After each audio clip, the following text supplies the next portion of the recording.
What is up, y'all? Capone Tony here, and welcome to another Ever Crisis video. So it is content update day in Ever Crisis. We have a decent amount of stuff to go through here. A pretty beefy content update for this week. But like I always do, I'm going to cover the featured banner first. And yes, we did get another featured banner. Last week we got Aerith with her Rebirth swimsuit costume. And now we got Tifa with her Rebirth bathing suit swimsuit. And yeah, it's Tifa. It looks great. She looks great. And yeah, it's pretty much the same bathing suit, I believe. Pretty much the same thing as how it was in Rebirth. I like the way her hair is styled in this, like the little flower on top. Yeah, other people like it for other reasons, I'm assuming. I mean, and people just love Tifa, so I know this one's probably going to do very, very well when it comes to, you know, who's pulling and whatnot. But let's get into the aesthetic. Actually, we have to cover this too. Her costume from last year is appearing, the Passion Mermaid. I actually like this one better from an aesthetic standpoint. That's just my opinion though. But yeah, this is her beach costume from last year during the summer event. Pretty much just a fire arcanum. It also has defense, has 10% defense now with physical defense plus 15%. Shell Knuckles is a great featured weapon, great magic fire weapon, goes up to 1128% with the condition. Very, very solid. I pulled on this build last year because I had a really bad magic fire setup. I didn't have any magic fire setups essentially, and yeah, I pulled on Tifa for that reason. But yeah, if you want to go back and grab this costume, you know, you could feel free to do that. If you have her New Year's costume, I feel it's not really necessary because that already has, like, it's pretty much a multi-arcanum already. But if you just love it for the aesthetic and you love Tifa and you want to get all her costumes and whatnot and you somehow missed this one, then you have that option to go back. So you can do that. So yeah, this costume right here from Rebirth though, let's go right into it. So physical and magic ward here. We're getting plus 20% for physical magic defense, always nice on a costume. And then we're getting Shining Flower Pin, and this is pretty much another one of these super arcanums. We're getting 20% plus physical ability damage when the attack stance gauge is maxed, so the red diamond fills up. You'll get extra 20% physical damage, plus 30% water ability damage, and plus 15% HP. So yeah, these costumes are insane these days. These are arcanum costumes. This one for Tifa is focused on physical water. Very nice. And the cool thing about this costume too, I assume if you're like maybe a newer player, you don't have her New Year's costume, you don't have the bunny costume, this costume will work well with her bunny gloves as well, since that's a water weapon. It's not physical water, but it's still a water weapon, and it will benefit from this costume. But anyways, let's cover the new weapon, the Shining Gloves. So Shining Gloves does Hydro Spike. The animation actually really looks cool. It's like she's like spiking a volleyball, but it's just like a big thing of water. I actually kind of like it. So at OB0, it does 600% physical water damage to a single target.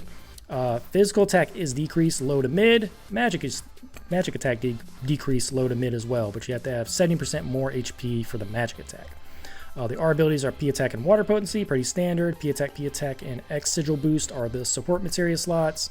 If we go to OB1, you get a little bit of extra duration. You're up there 25 seconds now on the attack debuffs, a little bit extra water potency, 720%, 3215. And now if we go to OB6, where it really starts to shine is when you get 940% physical water damage. The P attack decrease goes from mid to mid now, 70% HP or more, mid to mid as well for the M attack decrease, 4027. On the R abilities, OB10, you're getting 1120% physical water damage. This is, you know, pretty typical for DPS, elemental DPS weapons nowadays. And then you're getting mid to high on the P attack decrease at OB10, and then 50% HP or less now instead of 70 at OB10 for the magic decrease, mid to high as well.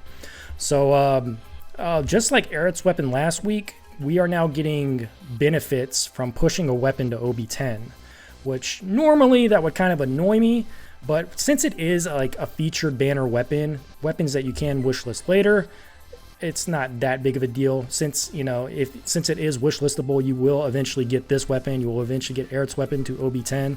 As long as you keep wishlisting it, you get lucky on your ticket pulls. You could use weapon exchange vouchers for the copies as well. So, you know, you can look at it from two ways, I guess. Since they are adding extra utility, extra benefit at OB10, you could look at that as a positive way, or you could look at it as, hey, this sucks. Now we have to push OB10 to get these extra benefits, right? It doesn't really matter to me though. Like I said, since eventually we will get these weapons to OB10 anyway, so it's not that big of a deal because they're featured banner weapons. So yeah. What I gotta say about the weapon, it's fantastic. I mean, it's a DPS weapon, 1120%. It's top of the class when it comes to physical water damage now. I think previously before that was maybe Yuffie with water and exploit. But now, yeah, Tifa, she's probably the best now because she has her exploit weapon to go with this as well for 1120% physical water damage. She's gonna be hitting pretty damn hard, and then you get double debuff when it comes to attack as well. So she's decreasing the enemy's physical and magic attack at the same time, which is pretty insane. That's actually really, really cool.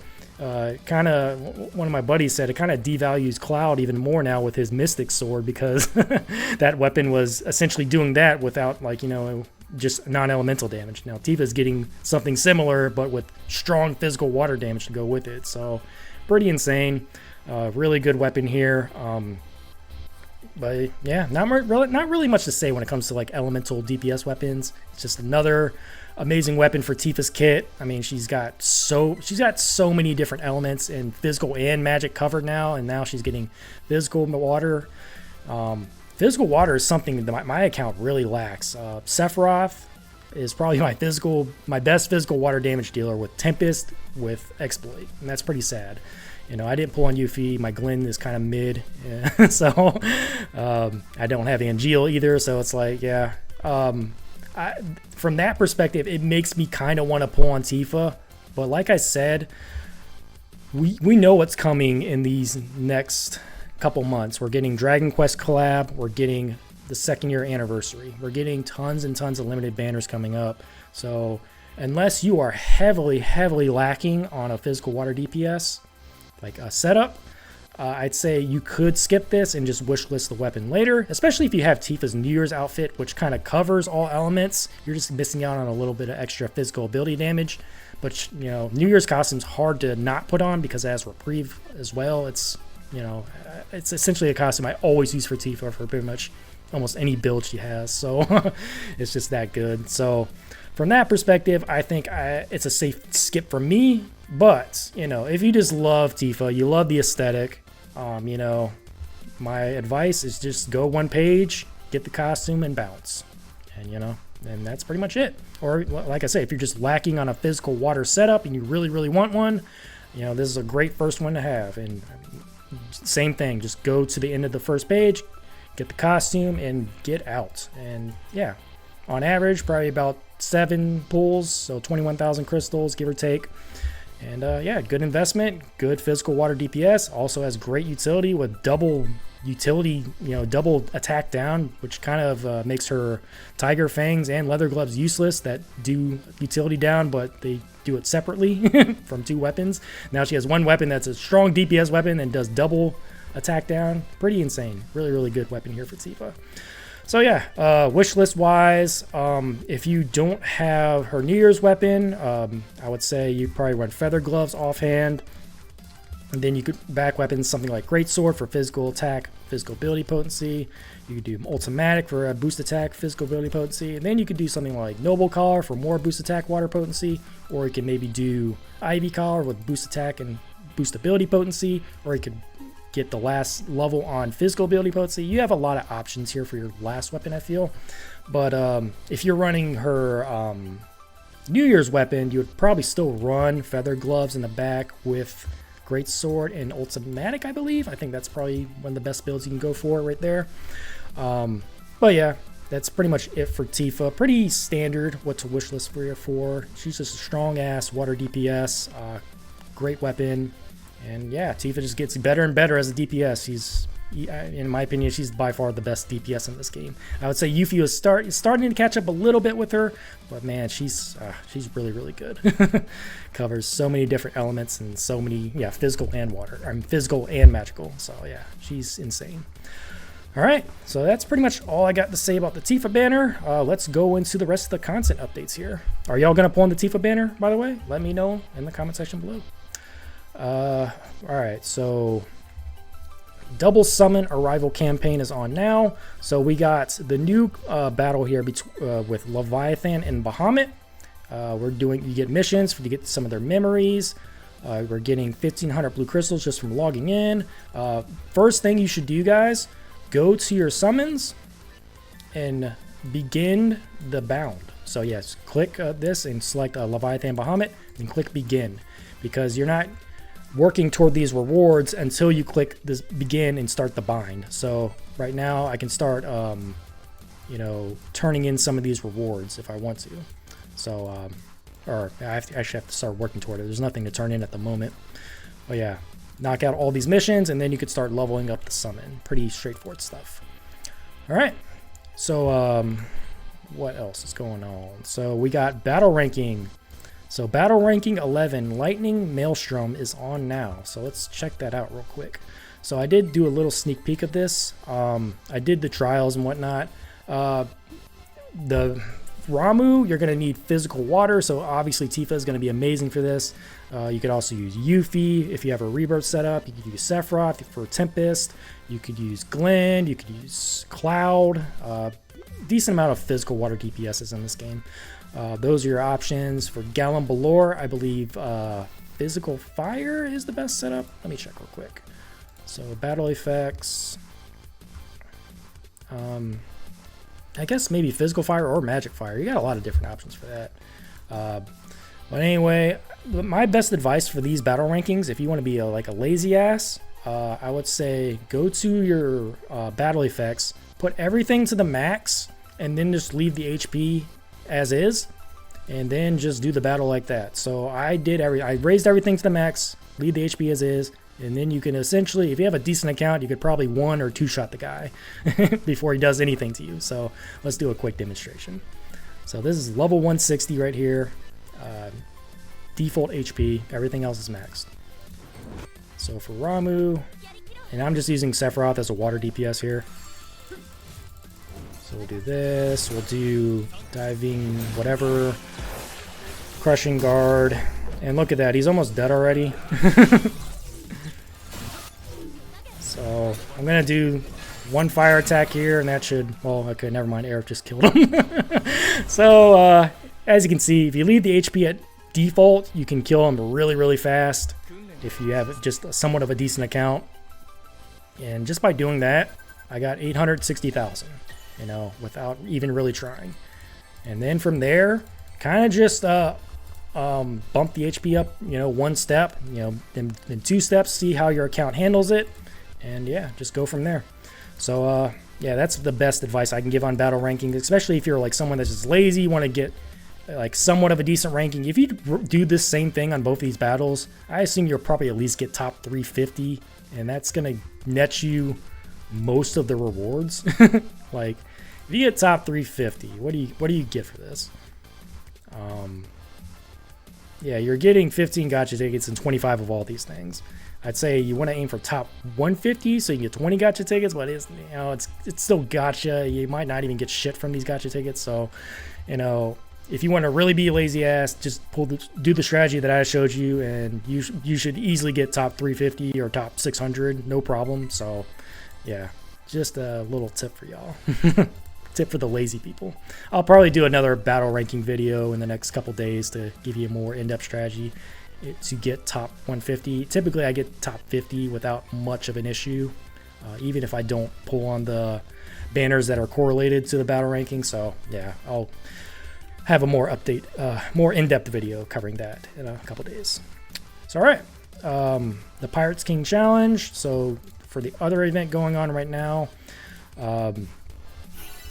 we have new story, we have new battles, so just new content, do all your first clears. We have a new co-op battle, do that first clear.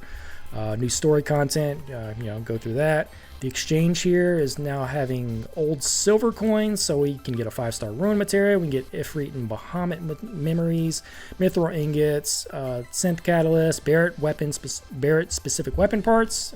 Probably the first thing you should get. Weapon parts are the best thing in this game aside from blue crystals, red crystals. Weapon parts are amazing. And then just grind out the rest of the stuff and get all the stuff. You can get Barrett's weapon, the hook launcher. This thing looks awesome. It's got a pirate hook. So it just does HP and lightning potency, magic, 290% magic lightning AOE damage. Crappy event weapon, but pretty decent for newcomers, but you know, veterans, meh. You can get more attacker memories, healer memories, 5-star weapon guaranteed ticket, Astro, Wind, more gacha tickets, and memories. So yeah, this event was very easy to farm because they made a mistake of allowing past summer weapons to be a 100% boost. So if you go to like my co-op here, like look at this. I'm running this Cloud here. With it, the back weapons are just Shell Knuckles at OB10, Marine Shooter at OB10, and Strike Moogle Float at OB7. Just these 3 weapons alone give me a 300% boost. So it doesn't even matter who I match with because the boost is already maxed out. So if you have these old summer weapons, definitely equip them so you will get the highest boost possible. And yeah, it's going to be, I feel like it's very easy to find a group to you know, get a 300% match with. For me, it doesn't even matter. I'm getting 300% no matter what. So yeah, good stuff. So yeah, farm that event, do your first clears, get all that done, and yeah, new content. Next thing, we have a new tower. So we got the Vortex Tower, the 3rd Clash. So let's go into that real quick. Got a new battle tower. So it seems like it's going to be a monthly thing going forward, hopefully. Third month in a row now we've gotten a new battle tower, so I actually like that a lot.